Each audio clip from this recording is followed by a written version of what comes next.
We're now learning that the break-in at Nancy Pelosi's home was captured by security cameras set up outside the house. Sources tell CBS News they're part of a network of roughly 1,800 cameras that the U.S. Capitol Police can access at any time. Meanwhile, details about what happened inside are coming into sharper focus.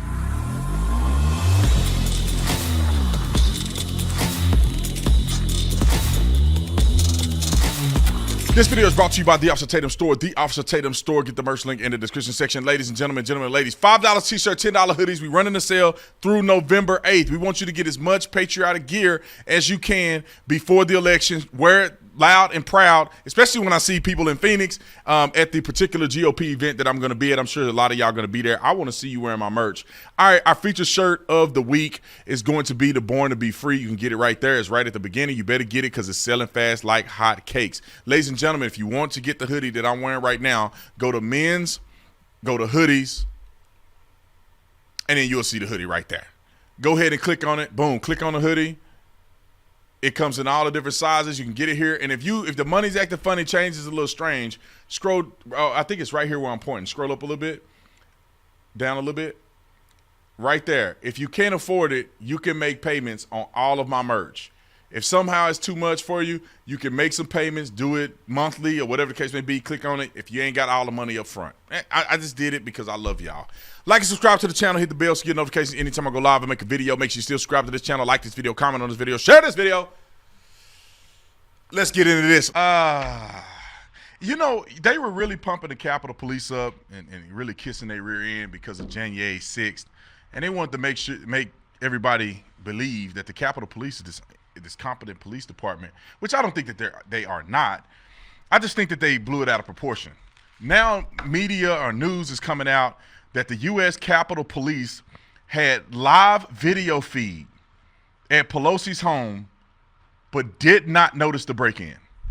Somebody make this make sense. It's almost like a Jeffrey Epstein thing. Let me read the article to you. It says a live security video feed at the home of House Speaker Nancy Pelosi caught the suspect in a recent assault of her husband, Paul Pelosi, but no one from the U.S. Capitol Police was watching the live security cameras. U.S. Capitol Police did not return numerous requests for comments on Tuesday. A source revealed to Just the News that the officer who was in charge of monitoring the feed didn't notice the break-in occurring until the flashing strobe lights from responding San Francisco police squad cars were visible on the feed. Can you say you're getting fired without saying you're getting fired? I don't know what else a person can do and not get fired, or do worse than that and not get fired. You literally are responsible for the safety and well-being of the third person in charge of the country, or the third in line to be in charge of the country in case something happens to Slow-Mo Joe and word salad Kamala. The House Speaker will be the person who will take control of the United States of America. And y'all ain't even paying attention to the cameras. Now, they say that it's less likely, or, a person, I don't know, gets lazy if the House Speaker is not at her house. But that's when people will attack your house. Either when you're not there to steal stuff, or when your husband is vulnerable by himself and he's 80-some years old. If they want to get to the House Speaker, they're going to go through the husband. How are you not watching these cameras? What are you doing? I would imagine that there should be the cameras, and then there should be a camera watching the guy who's supposed to be watching the cameras. And if that fool was on his cell phone, scrolling through TikTok, clicking through his OnlyFans account, he should literally go to jail. I'm just saying he should probably go to jail.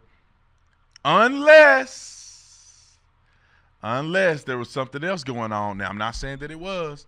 Unless he turned a blind eye because Paul Pelosi be bringing, I was going to say the words sluts, but I don't know if that's a good word. I didn't know if he was bringing in women who are coming to his house for nefarious purposes, or men, and the Secret Service or Capitol Police did not want to act as if they saw the things that were going on, and so they turned a blind eye to it. so Paul Pelosi can do his dirt while Nancy Pelosi is out. Not saying that happened. All I'm saying is that it's incredibly confusing that you got one job. That is to watch surveillance footage.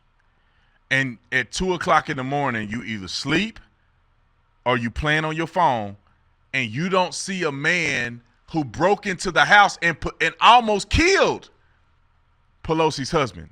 At least that's what they want us to believe. I don't know what the truth is. I was saying this last week or a couple days ago when I was speaking about this, I think it was on Monday, that I find that whole situation highly suspicious. It's just very weird. I'll recap it real quick for the people that didn't hear what I had to say about the Paul Pelosi incident. When I looked at the back window, the glass seemed to be on the outside of the door, not on the inside of the house. Normally, if you're on the outside and you bang out a window, when you hit it, the glass will shatter and fall on the other side of the door. Unless you had something that was like a plunge and you pull the glass out, meaning you punched it and then you rake the glass out and it end up falling and shattering at your feet as you open the window. I don't know which one is true, but that's the way it looks when you look at the surveillance footage. But then you get into the house and you have to say, it's not enough to say somebody attacked Pelosi's husband, the police showed up, the guy was arrested. It's like, no. How do we get to the point from a guy entering the house ending up in a confrontation with Paul Pelosi? And how did the confrontation go at a point in which he allowed Paul Pelosi to go to the bathroom? And at what point a suspect who's there for your wife, and at least they want to kidnap, kill you, or wait for your wife to get home, how are they letting you go into the bathroom and letting you call 911? And if you're in the bathroom calling 911 and you think the guy's hearing you, why would you speak the way Paul Pelosi allegedly spoke? He said, there's a man in my house that I don't know who's waiting on my wife. Obviously, his wife is Nancy Pelosi. And then he said, that the guy is a friend or whatever he said. I think that must be a mistranslation from the 911 call taker, because it doesn't seem that he'll say, I don't know him and he's my friend. And then it says the RP sounds confused, which means that the RP means the reporting party. And then at some point he left the line open and he's questioning this guy, why are you here? What are you trying to do? It's like, bro, are you talking to him through the bathroom door? Or did you go into the bathroom, claim that you were going to use the restroom, and he was watching you and you still call police? He was listening to you, but he didn't do anything about it? And then we have to go through the scenario of saying, okay, he left the bathroom at some point. He didn't lock himself in. I don't know if he could lock himself in. How did he get into a confrontation with the guy after being in the bathroom calling the police? So once he gets out, how did they both get hammers in their hands? Because according to the police, when they showed up, there was no violence. He just had the hammer in his hand, as far as I know. And the cops told him to put the hammers down. Paul Pelosi puts his hammer down. The other guy begins to put his hammer down. Then he grabs Paul Pelosi's hammer and start hitting him with it. And that's when the police officer tackled and detained him. I'm surprised they didn't shoot him. But all of that is weird to me. Now, could there be a possibility that it was a legit break-in? A crazy guy went in his house and didn't know what he wanted to do, rape him or beat him or just wait for Nancy to come home? Or there could be something more to it that they're not talking about that could be captured on surveillance video. And lo and behold, the only guy watching the film is sleep. That sounds like what happened to Jeffrey Epstein. You got one job, the biggest pedophile in the country, probably in America's history, with as much sex trafficking as he was doing. Somehow you fall asleep on his cameras, and he ends up killing himself while you're asleep. Both people watching fell asleep. That is almost an impossibility. That is almost an impossibility. How can both people go to sleep at the same time? I will never, for the life of me, understand this.